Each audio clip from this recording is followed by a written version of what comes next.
কখনো কোনো সম্পর্ক থেকে যদি দুঃখ পেয়ে থাকেন তখন সেই দুঃখকে ভুলতে পারেন, কিন্তু এই সংসারের প্রত্যেক আবেগ, প্রত্যেক বস্তু ভুলে যাওয়া উচিত নয়। বিশেষ করে আমাদের প্রিয়জন, আমাদের পরিবারের সদস্য। যখন এই সংসার থেকে ওনারা চলে যান তখন যে সৎকর্ম ওনারা করেছেন, যে প্রেরণা ওনারা আমাদের প্রদান করেছেন, কখনো ভুলে যাওয়া উচিত নয়। যখন আপনি কোনো উঁচু স্থানে পৌঁছে যান, আপনি সাফল্য লাভ করেন, তখন সেই সকল বন্ধুদের ভোলা উচিত নয় যারা আপনার সাথে আরম্ভ থেকে ছিল, যারা সবসময় আপনাকে সাহায্য করেছে। আর সব থেকে গুরুত্বপূর্ণ কথা, আপনার বয়স যতই বৃদ্ধি পাক না কেন, মাতা পিতাকে কখনো ভুলবেন না। আপনি যতই বড় হন না কেন, আপনি তাদের সন্তানই থাকবেন। অভিজ্ঞতার দিক থেকে ওনাদের থেকে ছোটই থাকবেন। তাই সবসময় নিজের মাতা পিতাকে নিজের সাথে রাখুন, কখনো তাদের ভুলবেন না। সেই সকল ব্যক্তিদের ভুলে যাবেন না যারা দুঃখের দিনে আপনার সাথে ছিল, তবেই জীবনে সুখ পাবেন। আসুন আর আমার সাথে ভালোবেসে বলুন, রাধা রাধা। আমরা সকলে পাথুরের রাস্তা এড়িয়ে চলি, কারণ এই পথের পাথর আমাদের যাত্রা আরো কঠিন করে তোলে, আমাদের পা আহত করে দেয়। কিন্তু একটা গুরুত্বপূর্ণ কথা আমরা ভুলেই যাই, এই কঠিন পথই না শুধু আমাদেরকে নিজেদের দুর্বলতার সাথে পরিচয় করায়, বরং আমাদের শক্ত হওয়ার প্রেরণাও দিতে থাকে। সময়ের সাথে ঠিক এমনটাই হতে থাকে। সবাই ভালো সময়ের অপেক্ষা করতে থাকেন, ভালো সময়ের জন্য পরিশ্রম করেন, তার জন্যই চিন্তা করেন, কিন্তু ভুলে যান যে ভালো সময় বহুবার আমাদের বিবেক নষ্ট করে দেয়। সেখানেই খারাপ সময় আমাদের বুদ্ধিকে সঠিক পথে চালিত করে। রাধা রাধা। মানুষের জীবনে স্বচ্ছতার একটা আলাদা গুরুত্ব আছে। যদি আপনি নিজেকে স্বচ্ছ রাখেন তাহলে আপনার নিজেরও ভালো লাগবে, সামনের ব্যক্তিরও ভালো লাগবে, একটা অন্যরকম প্রভাব পড়বে। কিন্তু একজন শ্রেষ্ঠ ব্যক্তি কিভাবে হয়ে ওঠা সম্ভব? যার মধ্যে গুণ আছে, শিক্ষা আছে, শুভ চেতনা আছে, যিনি সৎকর্ম করেন। কিভাবে হব সেই ব্যক্তি যার মধ্যে জ্ঞান আছে? শুধুমাত্র স্বচ্ছ থাকলে তো তা হওয়া সম্ভব নয়। প্রথমে আপনাকে বুঝতে হবে যে মানুষের মধ্যে 4টি মূল তত্ত্ব আছে। প্রথম হলো তার শরীর, যার দ্বারা উনি যে কোনো কর্ম করে থাকেন। দ্বিতীয় তত্ত্ব হলো তার মন, যার দ্বারা কোনো কর্ম করার জন্য সে নিজেকে প্রেরণা দিতে থাকে। তৃতীয় তত্ত্ব হলো বুদ্ধি, যে কর্ম আমরা করতে চাই, যে লক্ষ্যে আমরা পৌঁছতে চাই, সেটা আমরা কিভাবে কোন পথে করব সেটা স্থির করা যায় বুদ্ধি দিয়ে। আর চতুর্থ তত্ত্ব হলো আত্মা। আত্মা হলো এমন এক তত্ত্ব যার কোনো সমাপ্তি নেই। আত্মা হলো অজয়, কিন্তু এরও শুদ্ধিকরণের প্রয়োজন হয়। এই 4টি তত্ত্বের শুদ্ধিকরণ করতে থাকুন, এদের নির্মল রাখুন, শুদ্ধ রাখুন। এবং এটা কিভাবে হবে? শুভ চেতনা দ্বারা, জ্ঞানের দ্বারা, এবং সব থেকে বেশি গুরুত্বপূর্ণ প্রেমের দ্বারা। আসুন আমার সাথে ভালোবেসে বলুন, রাধা রাধা। বিরোধিতা এমন এক শব্দ যা শুনে আমরা সবাই ভয় পেতে থাকি।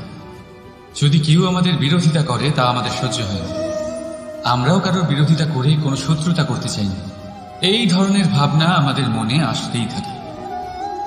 কিন্তু বিরোধিতা এই শব্দ আপনার শান্তির জন্য, আপনার সুখের জন্য কতটা গুরুত্বপূর্ণ তা আপনারা জানেন না।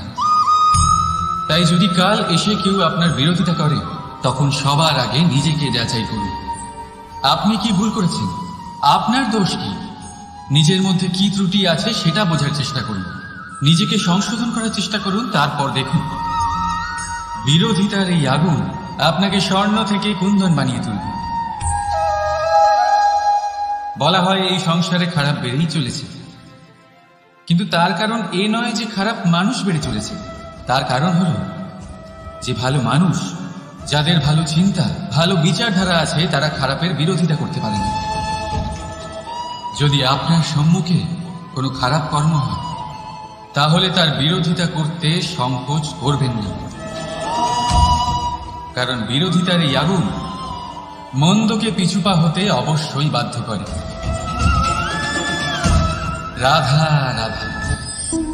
মানুষ নিজের পরিবারের জন্য কত কিছুই না করে, দিন রাত পরিশ্রম করতে থাকে যাতে তার পরিবারের প্রয়োজন পূরণের জন্য অর্থ রোজগার করতে পারে।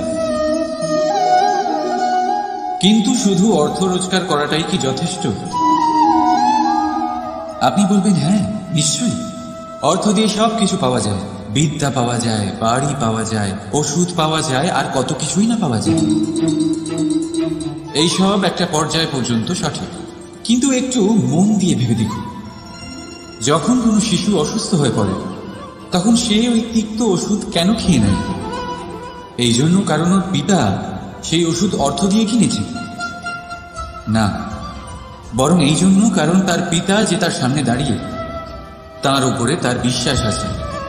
বিশ্বাস আছে যে উনি তার কিচ্ছু হতে দেবেন না। এই বিশ্বাস, এই সংস্কার, এই শিক্ষা কখনো অর্থ দিয়ে পাওয়া যায় না। এটা পাওয়া যায় সেই সময় থেকে যা মাতা পিতা তাদের সন্তানের সাথে কাটিয়েছেন। তাই জীবনে অর্থ অবশ্যই উপার্জন করুন, কিন্তু নিজের পরিবারকেও সময় দিন, আনন্দ পাবেন। রাধা রাধা। যিনি এই সংসারেই নেই, যিনি এই সংসারে আছেন এবং জীবিত আছেন, তার জীবনের সমস্যা হলো শ্বাসবায়ুর মতোই গুরুত্বপূর্ণ। আসুন আমার সাথে ভালোবেসে বলুন, রাধা রাধা। আমরা সবাই জীবনে সুখ লাভ করতে চাই। শুধু জীবনে কেন, জীবনের পরেও আমরা সুখ লাভ করতে চাই। আমরা সকলে স্বর্গের কামনা করি। কিন্তু খুব সহজ একটা কথা, যদি আপনি স্বর্গ লাভ করতে চান তাহলে প্রথমে মৃত্যু লাভ করতে হবে। আপনি যদি প্রাণই না দেন তাহলে আপনি স্বর্গ লাভ কিভাবে করবেন, তাই না? শুধু এই ছোট্ট একটা বিষয় দ্বারা আমরা জীবনে অনেক কিছুই শিখতে পারি। যদি আপনার কোনো লক্ষ্য থাকে, কোনো মনোবাঞ্ছিত স্থান থাকে, কোনো বড় কাজ আপনি করতে চান, তাহলে সেই সবই হবে। কিন্তু শুধুমাত্র কামনা করলে হবে না, আপনাকে কর্ম করতে হবে, নিরন্তর প্রয়াস, পরিশ্রম, পথ খুঁজতে হবে, সামনে অগ্রসর হতে হবে। কখনো অসফল হলে তার কারণ খুঁজতে হবে, বিপদের সম্মুখীন হতে হবে, অন্তর থেকে নিজের শক্তি বাড়িয়ে তুলতে হবে। তবেই আপনি নিজের লক্ষ্য লাভ করতে পারবেন, মনোবাঞ্ছিত স্থান পাবেন। মহান নদী গঙ্গা একটি বিন্দু দ্বারা শুরু হয়, ধীরে ধীরে অগ্রসর হয়। কোনো পাথরে ধাক্কা খেলেও সে থামে না, বরং এগোতেই থাকে। তারপরেই সে মহান নদী গঙ্গা হয়ে উঠতে পারে। পরিশ্রম করুন, লক্ষ্য লাভ করুন, আর আমার সাথে ভালোবেসে বলুন, রাধা রাধা। এই সংসারে জয়লাভ করার জন্য, সাফল্য লাভের জন্য শক্তি, ধৈর্য, সাহস, মিত্রদের সঙ্গ, এই সব ছাড়া আর কি আছে যা অত্যন্ত প্রয়োজনীয়? বিশ্বাস। সত্যি কথা বলতে এই বিশ্বাস অত্যন্ত অমূল্য, কিন্তু এটা দুদিক খোলা তলোয়ারের মতো। এটা আপনাকে বলশালীও করে তুলতে পারে, শক্তিশালীও করে তুলতে পারে, আবার দুর্বলও করে তুলতে পারে। কিভাবে? যদি আপনি শুধুমাত্র অন্যের উপরে বিশ্বাস করেন যে ওনারা সবাই আমাকে সামলে নেবেন, আপনার বিশ্বাস শুধুমাত্র অন্যের উপর, আর সেই বিশ্বাসের ভিত্তিতে আপনি কর্ম করেন, তাহলে আপনি দুর্বলই হয়ে উঠবেন। কিন্তু এই বিশ্বাস যদি আপনি নিজের উপর রাখেন যে যাই হয়ে যাক না কেন, আমি নিজেকে ঠিক সামলে নেব, আমি আমার পথ বানিয়ে নেব, সব বিপদের সম্মুখীন আমি নিজে হব এবং জীবনে সামনে এগোতে থাকব, তাহলে এই বিশ্বাস আপনাকে বলশালী করবে।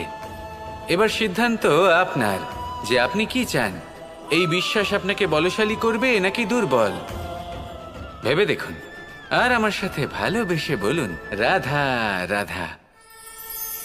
কথায় আছে যে স্বপ্ন এবং লক্ষ্য হলো একটি মুদ্রারই দুটি দিক। যতক্ষণ না স্বপ্ন দেখছেন ততক্ষণ বুঝবেন কি করে আপনার লক্ষ্য কি? স্বপ্ন দেখে যদি নিজের লক্ষ্য বুঝতে পারেন, সেটা পেতে চান, তবেই সেটা লাভ করতে পারবেন। কিন্তু স্বপ্ন এবং লক্ষ্য, এই দুইয়ের মধ্যে একটা ভারসাম্য রয়েছে যেটা বজায় রাখা প্রয়োজনীয়। একে আমরা বলে থাকি পরিশ্রম। দেখুন, যদি আপনি স্বপ্ন দেখতে চান তাহলে পরিশ্রম ত্যাগ করে নিদ্রা লাভ প্রয়োজন, কিন্তু যদি আপনি লক্ষ্য লাভ করতে চান তাহলে আপনাকে নিদ্রা ত্যাগ করে পরিশ্রম করতে হবে। তাই আলস্য ত্যাগ করুন এবং সিদ্ধান্ত নিন যে আপনি কি চান। আপনার জীবনের এই তুলাদণ্ডে স্বপ্নের পাল্লা ভারী হওয়া প্রয়োজন নাকি লক্ষ্যের? আমার মতে এই দুইয়ের মধ্যে যদি ভারসাম্য বজায় রাখেন তবে পথ নিজে থেকেই সামনে আসবে। শুধু সেই পথে অগ্রসর হতে থাকুন এবং আমার সাথে ভালোবেসে বলুন, রাধা রাধা। বস্ত্র আমাদের সকলের প্রিয়, এটা আমাদের জীবনযাপনের জন্য প্রয়োজনীয়। আমরা সবসময় চেষ্টা করি সেই বস্ত্র পরতে যা পরলে আমাদের দেখতে ভালো লাগে। কিন্তু কখনো এই কথা ভেবে দেখেছেন যে কিছু বস্ত্র যদি স্বচ্ছ হয় তাহলে তা পুরনো হলেও দেখতে ভালো লাগে? ঠিক তেমনই, যেমন কোনো খাবার যদি মশলাদার না হয়, অত্যন্ত সুস্বাদু নাও হয়, কিন্তু যদি তা গরম হয়, টাটকা হয়, তাহলে খেতে ভালোই লাগে। ঠিক সেইভাবেই যদি কোনো ব্যক্তি সুন্দর নাও হয় কিন্তু তার কথা খুবই মধুর হয়, তাহলে সেই ব্যক্তি সকলের প্রিয় হয়। কোনো ব্যক্তি যদি ধনবান নাও হন কিন্তু তিনি যদি গুণী হন তাহলে এই সংসারে সম্মান লাভ করেন। সেই জন্য কখনো এই বিষয়ে দুঃখ পাবেন না যে আপনার কাছে ভৌতিক স্বাচ্ছন্দ্য নেই। আপনার কাছে সবথেকে বড় বস্তু, সবথেকে মূল্যবান বস্তু যেটা আছে সেটা হলো আপনার আত্মা, আপনার মন, আপনার বিচারধারা, আপনার গুণ, আপনার কথা। এগুলো সবসময় শুভ রাখুন এবং সবসময় নিজের সাথে রাখুন। এই জীবন সফল হবে এবং প্রেমময় হয়ে বলে উঠবে, রাধা রাধা। ছোটবেলা থেকেই আমি গরু চড়িয়ে অভ্যস্ত, সেই জন্য সকলে আমাকে গোপাল নামে ডাকত। কিন্তু গোপাল হয়ে আমি একটা অমূল্য শিক্ষা লাভ করেছি। আমি দেখেছি যে গৌশালাতে অনেক বাছুরের মধ্যে একটি গাই তার নিজের বাছুরকে অবশ্যই চিনে ফেলে। যেখানে সমস্ত বাছুর একই রকম দেখতে এবং প্রত্যেকের স্বরও সমান, তারপরেও সকল বাছুরের মধ্যে নিজের বাছুরকে ঠিক চিনতে পেরে যায় এবং তার সাথেই থাকে। ঠিক এইরকমই কিছুটা হয় আমাদের কর্ম এবং তার কর্মফল। আপনি সবার মাঝে থেকেও কোনো কর্ম যদি করেন, সেই কর্মফল সবার মধ্যে আপনাকে চিনে ফেলবে এবং আপনার সাথেই থাকবে। তাই যখনই কর্ম করবেন ভেবে চিন্তে করবেন।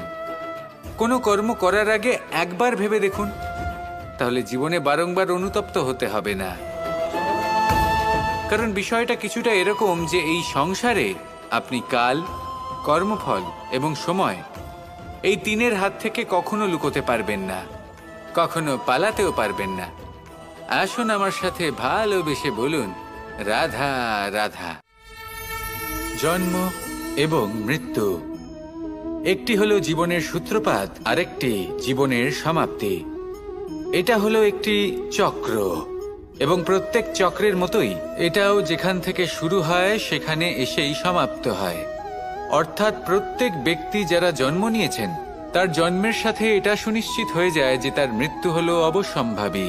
এই সংসারে এমন কিছুই নেই যা চিরকালের মতো থেকে যায়। এবার এটা আমরা সবাই জানি। আমাদের কাছে যে জীবনটা আছে, যেটা আমরা যাপন করতে পারি, সেই সময়কালে আমরা কি করতে পারি সেটা গুরুত্বপূর্ণ। এমন কিছু করুন যার ফলে মৃত্যুর পরেও আপনি অমর হয়ে থাকবেন। আমাদের কথা, আমাদের কর্ম এই সংসারে প্রেরণা প্রদান করতে পারে। আর যদি আমরা প্রেরণা নাও জোগাতে পারি, তাও এই সন্তোষ বোধ যেন থাকে যে আমরা আমাদের জীবন ব্যর্থ হতে দিইনি। এই জীবন যাপন করার ইচ্ছেতেই আমরা সময় ব্যর্থ করে দিই। আর এই জীবনকে যাপন করার সর্বশ্রেষ্ঠ উপায় হলো এটাই যে কখন আমাদের মৃত্যু হবে, কিভাবে আমাদের মৃত্যু হবে, এই চিন্তা ত্যাগ করে যেন আমরা বর্তমানে বেঁচে থাকি, আজকে বেঁচে থাকি, আজকে দাঁড়িয়ে কর্ম করি এবং আজ যে সংকট সামনে তার সম্মুখীন হই। ভবিষ্যতের পথ নিজে থেকেই উন্মুক্ত হবে। আপনার জীবনে অনেক বড় বড় বিপদরূপী পাথর আসবে। সেই পাথরগুলিকে এতটাই দুর্বল করে দিন যাতে সেই পথ আপনি অগ্রসর হওয়ার পরে আপনার পেছন পেছন যে সেই পথ দিয়ে আসবেন তিনিও যেন সহজেই পাথর চূর্ণ করে সামনে অগ্রসর হতে পারেন। মনে রাখবেন আপনার প্রচেষ্টারও একটা মাহাত্ম্য আছে। যদি আপনি কোনো কেল্লার শিখরে পতাকা উত্তোলন নাও করতে পারেন, তাহলেও আপনার প্রচেষ্টার যে মাহাত্ম্য তা কখনো কমে যাবে না। সেই জন্য প্রচেষ্টা করতে থাকুন আর আমার সাথে ভালোবেসে বলুন, রাধা রাধা। মানুষের একটি সমস্যা আছে যে মানুষ সাফল্যকে মাপতে থাকেন, লক্ষ্যপ্রাপ্তিকে মাপতে থাকেন এবং তার তুলনা করতে থাকেন যে ও এত কিছু পেল আর আমি পেলাম না, ওর কাছে এত কিছু আছে কিন্তু আমার কাছে নেই। এই তুলনা করার জন্য ওনারা দুঃখী হয়ে পড়েন, নিরাশ হয়ে পড়েন। তাই আমি একটা প্রশ্ন করছি যে এটা কি উচিত? এই সংসারে আপনি কি নিয়ে তুলনা করবেন, যেখানে সূর্যদেব চন্দ্রমা দুজনেই আছেন, দুজনেই হলেন বিশেষ, দুজনেই নিজ নিজ সময়ে উদিত হন।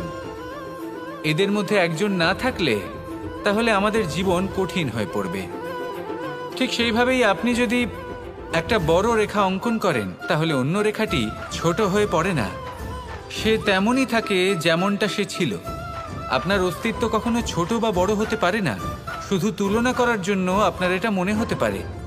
যদি আপনি যুদ্ধ করতে চান, আপনার তলোয়ারের প্রয়োজন পড়বে। যদি বস্ত্র তৈরি করতে চান, এত বড় তলোয়ার দিয়ে কিছুই হবে না, তখন প্রয়োজন পড়বে একটা ছোট্ট সূচের।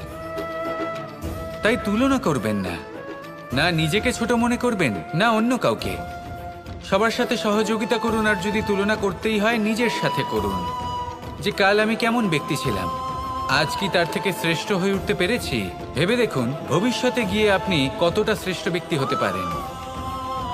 আসুন আমার সাথে ভালোবেসে বলুন, রাধা রাধা। মানুষ বলে থাকেন যে জীবনে সময়ের পূর্বে এবং ভাগ্যের থেকে বেশি কিছুই পাওয়া যায় না। এটা যার যার নিজের বক্তব্য। আমি বলবো এই সময় আসলে কি? এই সময় হলো যাতে যুগ যুগান্তর নিহিত আছে, যার মধ্যে দিন আছে, মাস আছে, বছর আছে, ঠিক কিনা? বাস্তবে আপনার কাছে সময় কতটা আছে যা আপনি সদ্ব্যবহার করতে পারেন? তখন থেকে আছে যখন থেকে আপনি নিজেকে বুঝতে শুরু করেন। ততক্ষণ আছে যতক্ষণ না আপনি এই সংসার ছেড়ে চলে যাচ্ছেন। শুধু এটুকু সময় আছে আপনার কাছে। আর যদি ভাগ্যের কথা বলা হয়, তাহলে ভাগ্য হলো সেই পরিস্থিতি যখন মানুষ নিজেকে সময়ের হাতে সমর্পণ করে দেন, তাকে ভাগ্য বলে। অর্থাৎ আপনি জীবনে পরিশ্রম করেছেন, বিপদের সম্মুখীন হয়েছেন, সামনে এগিয়ে গেছেন, কোথাও পৌঁছে গেছেন, এবং তখন আপনার মনে হলো যে ব্যাস এখানেই থেমে যাওয়া উচিত। তাহলে সেটাই হবে আপনার ভাগ্য। যদি ভাগ্যের কথা বলা হয়, তাহলে বলবো সত্যবানের ভাগ্যে মৃত্যু লেখা ছিল, কিন্তু সাবিত্রীর কর্ম তাকে পুনর্জীবিত করে তুলেছিল।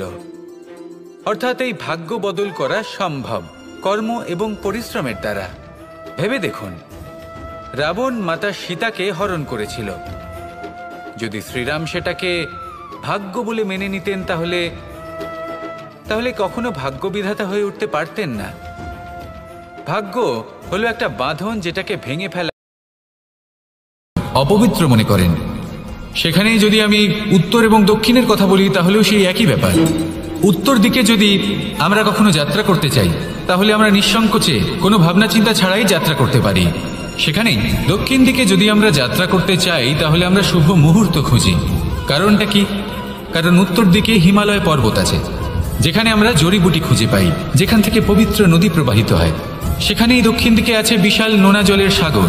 এমন একটা স্থানও আছে যেখানে লঙ্কাপতি রাবণ থাকতেন।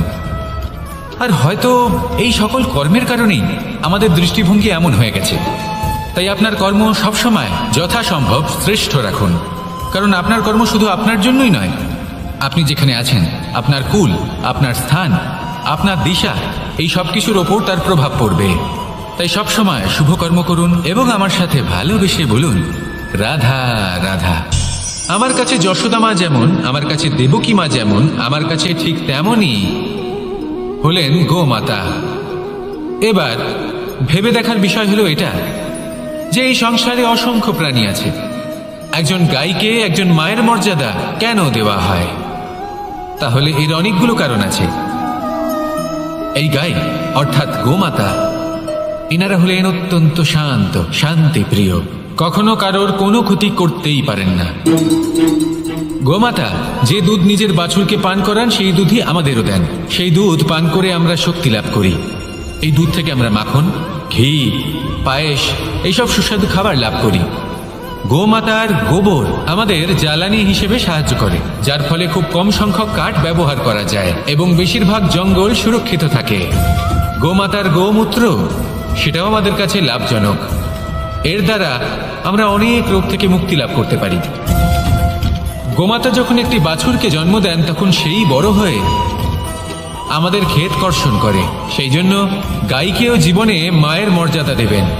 যতটা সম্ভব তাকে সেবা করুন এবং ভালোবেসে তাকে পালন করুন। এই মন নিজে থেকেই প্রসন্ন হয়ে বলবে রাধা রাধা।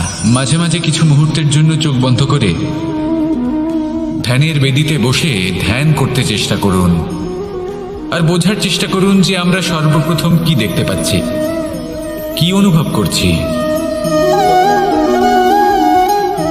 আপনি দেখতে পাবেন সবার আগে আপনার চোখের সামনে আপনার দুষ্কর্মগুলিকে, আপনার লুকিয়ে থাকা ক্রোধ, অন্তরের যন্ত্রণা, ভয়, নিরাশা, এই সব কিছুই সবার আগে দেখতে পাবেন আপনি।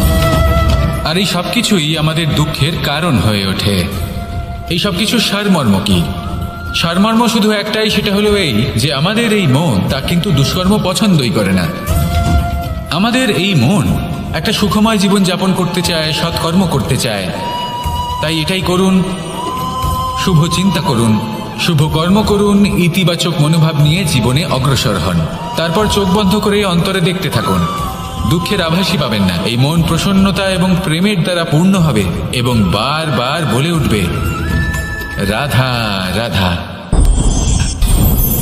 আমরা যখনই কোনো যাত্রায় যাব বলে মনে করি তখনই আমরা প্রস্তুত থাকি আসন্ন বিপদের জন্য বা সংকটের জন্য।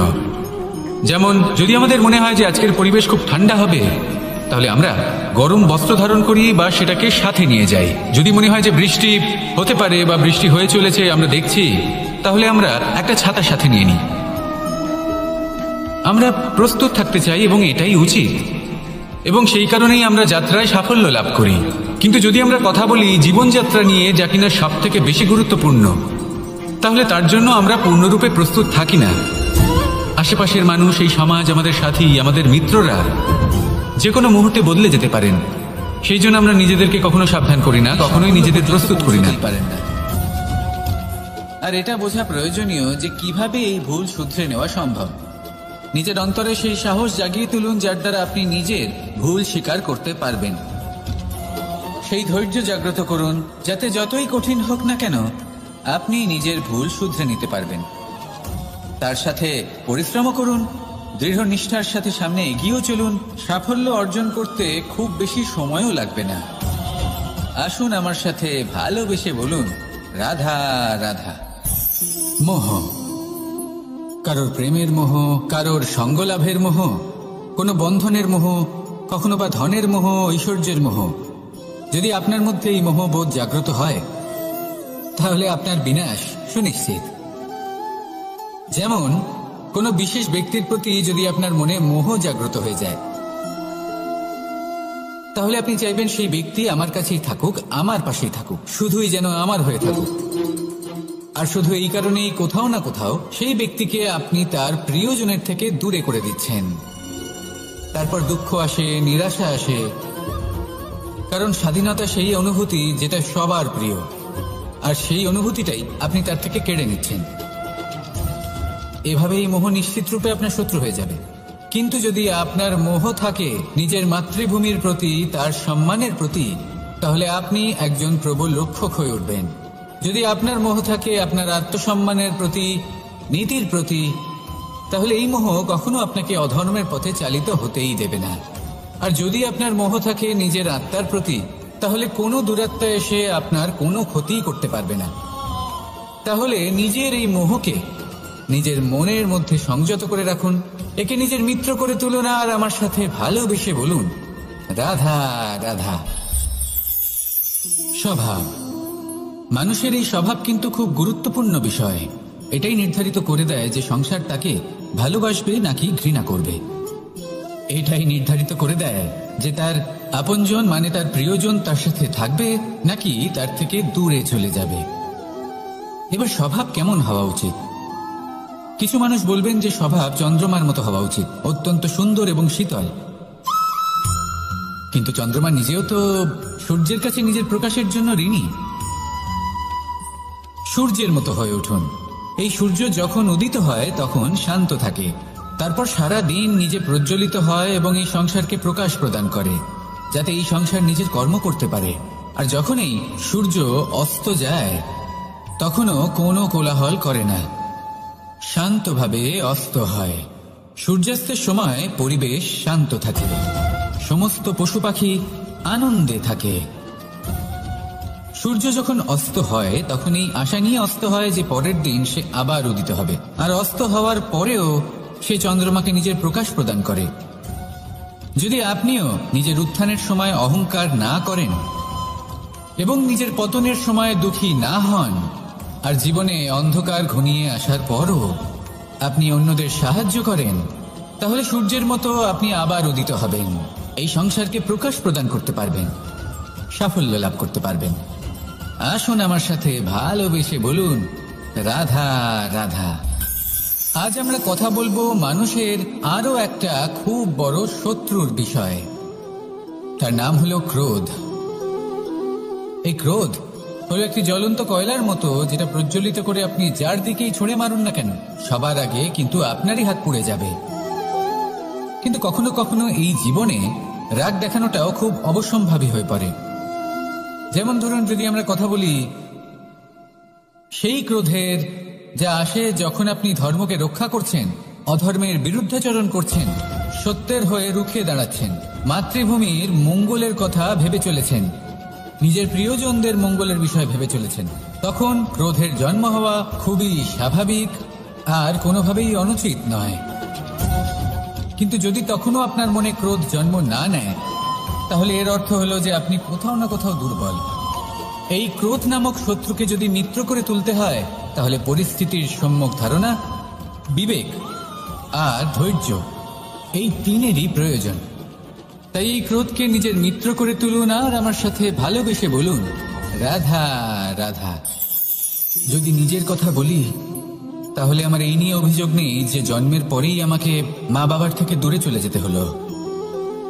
আমার এই নিয়েও অভিযোগ নেই যে একজন মামা যিনি ভাগ্নের জন্য নিজের প্রাণও ত্যাগ করতে পারেন, সেই মামাই আমার প্রাণ কেড়ে নেওয়ার জন্য প্রত্যেক সম্ভাব্য প্রচেষ্টা করলেন। এই নিয়ে অভিযোগ নেই যে মহাযোদ্ধা হওয়া সত্ত্বেও আমাকে সারথি হওয়ার চয়ন করতে হলো। বরং আমি কৃতজ্ঞ, মামা যতই আমার প্রাণ কেড়ে নেওয়ার চেষ্টা করুক, আমি নিজের আত্মরক্ষা করতে পেরেছি। প্রথমে মথুরা ছাড়তে হলো, তারপর বৃন্দাবন ছাড়তে হলো, কিন্তু দ্বারকাকে নির্মাণ করার সুযোগটা আমি পেয়েছি। আমি কৃতজ্ঞ যে একজন সারথি হিসেবে ধর্মস্থাপনের এই রথ আমি এগিয়ে নিয়ে যেতে পেরেছি, এই সংসারকে গীতার জ্ঞান প্রদান করতে পেরেছি। দেখুন, জীবন সেই একই আছে, কিন্তু দৃষ্টিভঙ্গি কতটা গুরুত্বপূর্ণ। এই অভিযোগ আপনাকে জীবনে বাধা দেবে, দুঃখী করে তুলবে, কিন্তু কৃতজ্ঞতা বোধ সেটা আপনাকে একটা সুযোগ দেবে, সেই জীবনকেই আরো আনন্দের সাথে যাপনের সুযোগ। এই সুযোগে সদ্ব্যবহার করুন আর আমার সাথে ভালোবেসে বলুন, রাধা রাধা। ভয়। জীবনে আমরা কোন কোন বিষয়ে ভয় পাই? কোনো মানুষকে হারানোর ভয়, কোনো মানুষ কোনো সম্পর্ককে হারানোর ভয়, অর্থহানির ভয়, সময়হানির ভয়। এবার বিষয়টা হলো,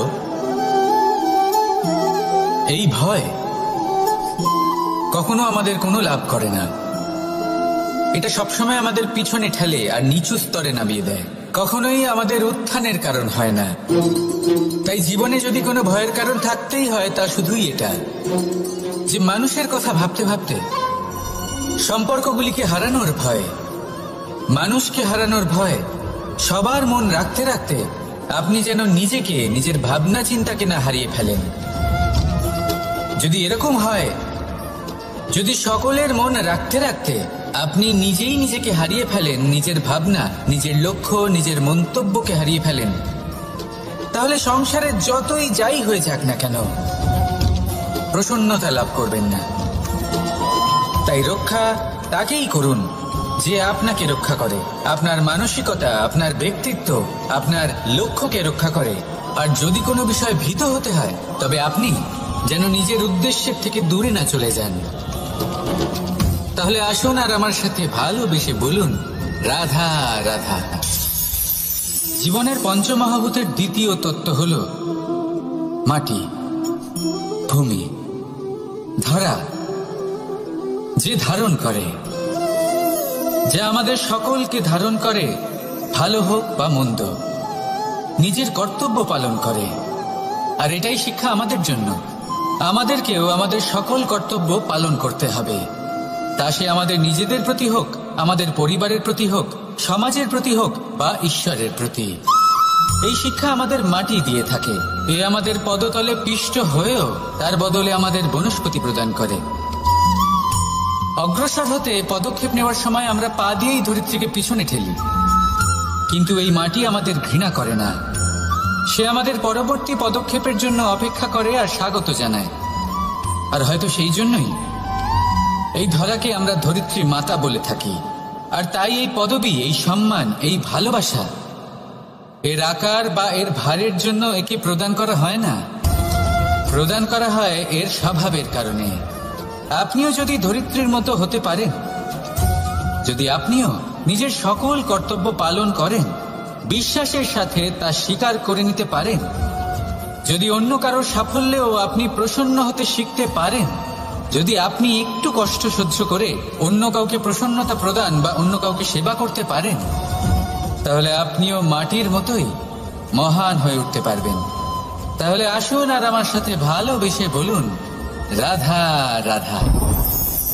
প্রেম, এই প্রেম যতটাই সরল ঠিক ততটাই জটিল হয়। এই প্রেমের দুই রূপ হয়, সবলতা আর দুর্বলতা। নির্বাচন হলো আপনার। এবার যদি একটা উদাহরণ দিয়ে আপনাকে বোঝাই, তাহলে মাতা পিতাকে দেখুন।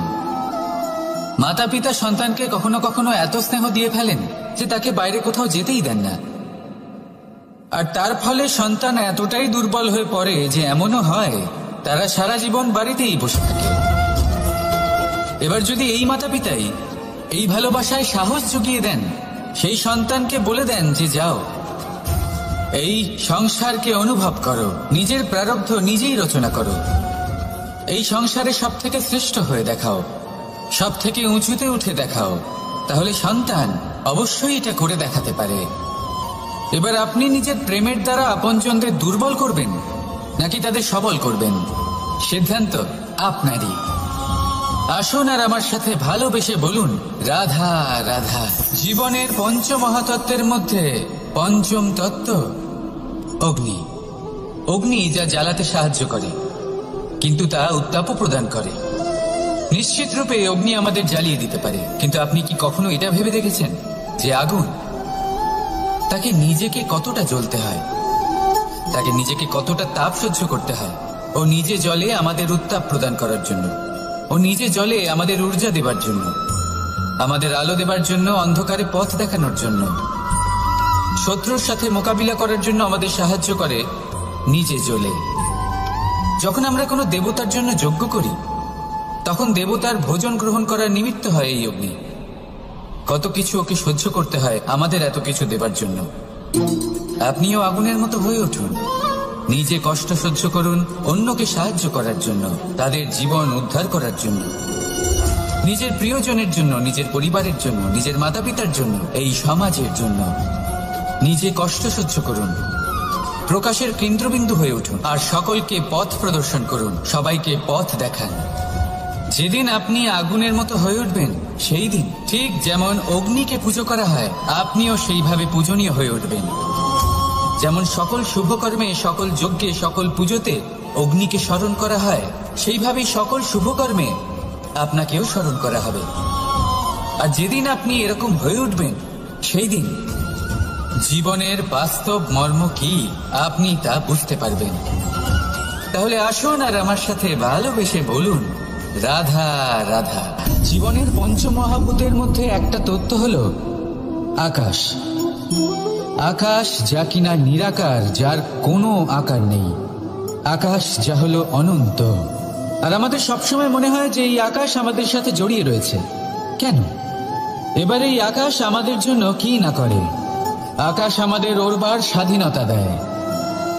আকাশ মেঘকে ধারণ করে যাতে আমাদের তৃষ্ণা মিটতে পারে। এই আকাশ সূর্য এবং চন্দ্রকে তার যথাস্থান দেয় যাতে আমরা প্রকাশও পেতে পারি, আবার অন্ধকারও, যাতে আমাদের জীবনে সামঞ্জস্য বজায় থাকে। আকাশের থেকে অনেক কিছুই শেখার রয়েছে। যদি আমরাও আকাশের মতো হতে পারি, আমাদের আপনজনদের সেই স্বাধীনতা দিতে পারি যাতে তারা উঠতে পারেন, যাতে তারা নিজেদের স্বপ্ন পূরণ করতে পারেন, যার ফলে তারা নিজেরাই এই জীবনকে অনুভব করতে পারেন, নিজের পায়ে দাঁড়াতে পারেন, তাহলে ভাবুন আমাদের অস্তিত্ব কতটা বড় হয়ে যাবে। যদি আপনি আকাশের মতো হতে পারেন, তাহলে আপনিও আকাশের মতোই অনন্ত হয়ে উঠবেন। তাহলে আসুন আর আমার সাথে ভালোবেসে বলুন, রাধা রাধা। জীবনের পঞ্চমহাভূতের মধ্যে একটা তত্ত্ব হলো বায়ু। বায়ু যাকে কিনা দেখা যায় না, বরং তাকে কিন্তু আমরা অনুভব করতে পারি। আর একে সব থেকে বেশি অনুভব করতে পারি তখন যখন বায়ু কম থাকে। বায়ু যদি লুপ্ত হয়ে যায়, তাহলে তখনই আমরা বুঝতে পারি যে বায়ু তো নেই, এ তো সমস্যার ব্যাপার।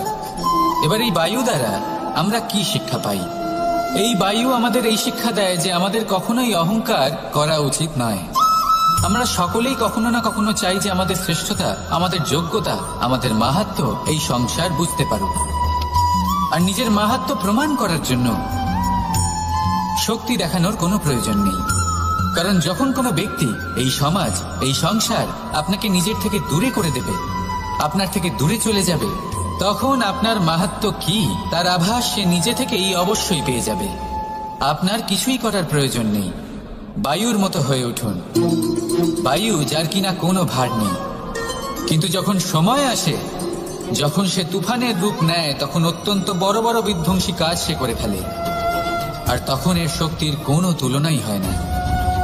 বায়ু যে নিজের সঞ্চালন দ্বারা পৃথিবীকে প্রাণ দেয়, নিজের পরিবহন দ্বারা এই মেঘ সৃষ্টি করে, এই ধরিত্রীর তৃষ্ণা নিবারণ করে। বায়ুর মতো যদি আপনি হয়ে উঠতে পারেন, তাহলে হালকা হয়ে যাবেন, ওপরে উঠতে পারবেন এই সংসার, এই ভৌতিকতা, এই মোহ মায়া থেকে। আর তখন আপনি বুঝতে পারবেন যে প্রেম কাকে বলে। তখন আপনি বুঝবেন যে দান করাই হলো জীবন। তাহলে আসুন আর আমার সাথে ভালোবেসে বলুন, রাধা রাধা। কথায় আছে যে জীবনের আধার হলো সম্পর্ক, প্রসন্নতারও এবং ঈশ্বরের সাথে দেখা পাওয়ারও। এবার এই সম্পর্কের আধার আসলে কি? সেবা না, বোঝাপড়া না, অপেক্ষা না। এই সম্পর্কের আধার হলো বিশ্বাস। যদি বিশ্বাস ভেঙে যায়, তাহলে জেনে রাখবেন যে সম্পর্করূপী এই ভবন, এর ভিতই ভেঙে গেল। আর যদি ভিত ভেঙে যায়, তাহলে সেখানে অন্য কোনো ভবন নির্মাণ সম্ভব নয়, সম্ভবই নয়। এই সমস্ত সম্পর্কের বিশ্ব বিশ্বাসে বসবাস করে। এই বিশ্বাস হলো অত্যন্ত গুরুত্বপূর্ণ। এই বিশ্বাসের জোরেই আমি আর রাধা কোনো সাংসারিক বন্ধনে আবদ্ধ না হয়েও এক অত্যন্ত দৈব অলৌকিক বন্ধনে আবদ্ধ। এই হলো বিশ্বাস, যার দ্বারা 11 অক্ষৌহিনী সেনার সামনে অর্জুন দাঁড়িয়েছিল এবং জয়ী হয়েছিল। এই বিশ্বাস হলো অত্যন্ত গুরুত্বপূর্ণ। তাই বিশ্বাস করতে শিখুন, বিশ্বাস দিতে শিখুন, বিশ্বাস পালন করতে শিখুন। আর আমার সাথে ভালোবেসে বলুন, রাধা রাধা। পঞ্চমহাভূত জীবন রচনায় এর অবদান অনস্বীকার্য। এই পঞ্চমহাভূত আসলে কি? জল, বায়ু, অগ্নি, মাটি আর আকাশ। এবার শুধুমাত্র জীবন রচনায় এর অবদান আছে তা নয়, শুধু শরীর রচনাতে এর যোগদান আছে তা নয়, বরং এরা হলো আমাদের জীবনের সব থেকে বড় শিক্ষক। এবার আপনারা সকলে চমকে যাবেন, হয়তো আপনারা এই দৃষ্টিভঙ্গি দিয়ে কখনো দেখেননি। আমি আজ আপনাদের বোঝাবো। এদের মধ্যে সব থেকে বড় তত্ত্ব জল। এ আমাদের কি শেখাচ্ছে? এই জল, এর নামই হলো জল, কিন্তু এ কখনোই আমাদের জ্বালায় না, আমাদের জ্বলনের কারণ হয় না, তাহলে কি করে? আমাদের তৃষ্ণা মেটায়, আমাদের শীতলতা প্রদান করে, জীবন দান করে। এর দ্বারা আমরা কি শিক্ষা লাভ করি? যে আপনার উৎপত্তি যেখান থেকেই হোক না কেন, আপনি যেখানেই জন্মগ্রহণ করুন না কেন, আপনার কর্ম সর্বদা শ্রেষ্ঠ হওয়া উচিত। আপনি জলকে যে কোনো পাত্রে রাখুন না কেন, সে সেই অনুসারেই নিজের আকার ধারণ করে নেয়। এর দ্বারা আমরা কি শিক্ষা পাই? এই শিক্ষাই পাই যে যে কোনো পরিস্থিতিতেই নিজেদের মানিয়ে নিতে হবে, নিজেকে সেরকম করে নিতে হবে।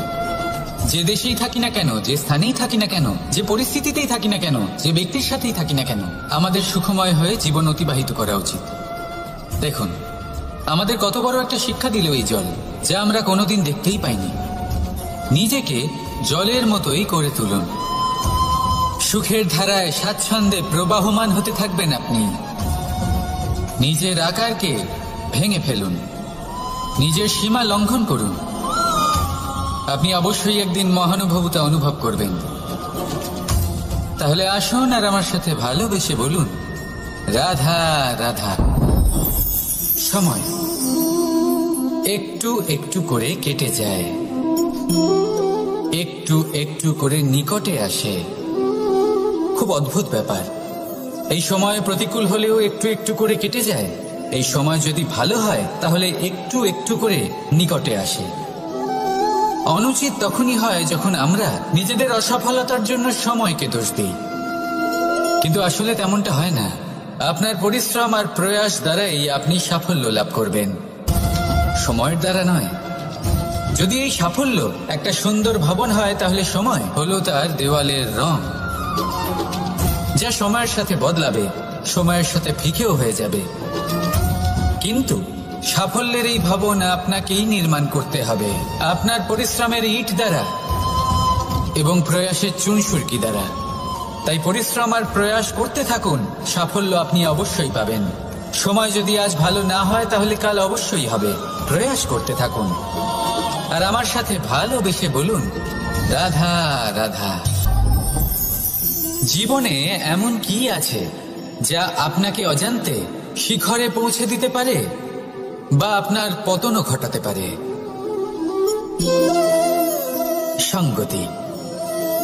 যদি আপনি কোনো শ্রেষ্ঠ ব্যক্তির সঙ্গ লাভ করেন, তাহলে তার শুভ চিন্তা, তার গুণ, তার স্বভাব আপনার মধ্যে চলে আসবে। আপনি আরো শ্রেষ্ঠ হয়ে উঠবেন। আবার সেখানেই যদি আপনি কোনো দুষ্ট ব্যক্তির সঙ্গতি লাভ করেন, কোনো খারাপ মানুষের সঙ্গতি লাভ করেন, তাহলে আপনার শুভ চিন্তা, আপনার গুণ, তা যে কখন আপনার থেকে কেড়ে নেওয়া হবে সেটা আপনি জানতেও পারবেন না। দেখুন, এই সঙ্গতি হলো অত্যন্ত গুরুত্বপূর্ণ। এই সঙ্গতি আপনার নিয়তি নির্ধারণ করে। আপনাকে উদাহরণ দিলে, বৃষ্টির ফোঁটাকে দেখুন। যদি কোনো ফোঁটা গাছের পাতায় এসে পড়ে, তাহলে তা জীবন দান করতে পারে। যদি এমন কোনো ফোঁটা সাপের মুখে এসে পড়ে, তাহলে তা বিষে পরিণত হয়। যেমন সঙ্গ তেমন নিয়তি। এবার দুর্ভাগ্যের বিষয় হলো এটাই যে বর্ষার ফোঁটা নির্ধারণ করতে পারে না সে কোথায় পড়তে চায়, তার নির্বাচনের ক্ষমতা নেই। কিন্তু আপনি, আপনার কাছে তো বিবেক আছে, আপনি ভাবতে পারেন, চিন্তা করতে পারেন। তাহলে আপনি ভাবুন, আপনি কি এমন সঙ্গ চান যা শ্রেষ্ঠ, নাকি এমন সঙ্গ চান যা অশুভ? নির্বাচন আপনারই। শ্রেষ্ঠ সঙ্গ বাছুন আর আমার সাথে ভালোবেসে বলুন, কথায় আছে যে দৃষ্টি অত্যন্ত কঠোর হয়, অত্যন্ত শক্তিশালীও হয়। কথায় আছে যে কারোর উপর যদি কুদৃষ্টি পড়ে, তাহলে তার বিনাশ কেউ আটকাতে পারে না। এই যে কুদৃষ্টি, এর উপাচারও আমাদের কাছে রয়েছে। যখন আমরা বাড়ি নির্মাণ করি, তখন একটা কালো মুখোশ লাগাই, যাকে রক্ষা কবচ মনে করা হয়, কুদৃষ্টি থেকে বাঁচার জন্য। যখনই কোনো বাচ্চা বাইরে যায়, তখন তার মাথায় আমরা একটা কাজলের টিপ পরিয়ে দিই, কুদৃষ্টি থেকে বাঁচার জন্য। অর্থাৎ এই সংসারে কুদৃষ্টি থেকে বাঁচার উপাচার রয়েছে। উপাচার যদি কিছু না থেকে থাকে, তাহলে তা হলো দৃষ্টিভঙ্গি। যদি আপনার দৃষ্টিভঙ্গি অনুচিত হয়, তাহলে আপনার পতন কেউ আটকাতে পারবে না। না পারবে কালো মুখোশ, না কালো টিপ, না স্বয়ং ঈশ্বর। সেই জন্য নিজের দৃষ্টিভঙ্গি শুভ করে তুলুন। সবকিছু শুভই হবে। আসুন আমার সাথে ভালোবেসে বলুন, রাধা রাধা। আপনি কি জানেন আপনার জীবনে আপনার আসল জীবন সাথী কে হন? মাতা পিতা, ভাই বোন, স্বামী স্ত্রী? না, আপনার আসল জীবন সাথী হলো আপনার শরীর। সেই শরীর যার দিকে আপনি কখনো নজরই দেন না, ঠিক কিনা? এবার যে মানুষ এই রহস্য বুঝতে পারেন তার জীবন এমনি শুভ হয়ে যায়। আপনি নিজেই দেখুন না, সে সংসারের মঙ্গলই করা হোক বা সত্যের রক্ষা করা হোক, তা সে শত্রুর সাথে যুদ্ধ করা হোক বা মিত্রকে রক্ষা করা হোক, এই শরীরই তো কাজে আসে। তপস্যাতে, বলিদানে, পরিশ্রমে এই শরীরই হলো আধার। এই সত্য আসলে কি? তাই আমাদের কর্তব্য অসত্য নয়, তাই হলো সত্য। যেন নিজের শরীরের সেটা যার ভিত্তিতে আমরা বেঁচে আছি তাই খাই, আমাদের কি খাওয়া উচিত সত্য এটা যেন বুঝি। কোনটা সুপাচ্য আর কোনটা নয় হলো এটা বুঝতে পারা যে সত্যের ব্যবহার যেমন হবে অন্য। যদি আপনার কাছে সত্য থাকে বা আপনি সত্য জেনে থাকেন আর আপনি তার ব্যবহার করেন আর সদ্ব্যবহার করেন সংসারের জন্য, তাহলে আপনি সমস্ত সংসারের অনেক ঊর্ধ্বে চলে যাবেন। আর যদি মন সুস্থ থাকে, যদি আপনি সত্য জানেন আর তার দুর্ব্যবহার করেন, তাহলে আপনি সমস্ত সংসারের পক্ষে ক্ষতিকারক হয়ে উঠতে পারেন। তাই মনে রাখবেন, সত্য যতটাই কোমল, অর্ধ সত্য হলো ততটাই কঠোর। এই অর্ধ সত্য সমস্ত সংসারের বিনাশ ঘটাতে পারে। সেই জন্য জীবনে সত্যের বিষয়ে সম্পূর্ণ সত্য জানতে শিখুন। এ হলো অত্যন্ত গুরুত্বপূর্ণ। এই সত্য তার নিজস্ব দাবি হলো আপনি সাবধানে থাকুন। তাহলে আসুন আর আমার সাথে ভালোবেসে বলুন, রাধা রাধা। আজ আমার কাছে একটা হাতুড়ি রয়েছে। অত্যন্ত শক্তিশালী হলো এই হাতুড়ি। এই হাতুড়ি দিয়ে প্রহার করে একটা গরম লোহাকে আপনি সুন্দর অস্ত্রে পরিণত করতে পারবেন। এই হাতুড়ি দিয়েই প্রহার করতে করতে একটা অত্যন্ত বড় পর্বত ভেঙে আপনি ওখানে একটা নতুন পথ নির্মাণ করতে পারবেন। এই হাতুড়ির স্বল্প আঘাতেই আপনি প্রসাধনের জন্য সুন্দর সুন্দর আভূষণ বানাতে পারবেন। কিন্তু যদি কোনো সুন্দর বাড়ি দেখতে পান আর তার ভিতে আপনি যদি এই হাতুড়ি দিয়ে প্রহার করেন, তাহলে তার বিনাশ হয়ে যাবে।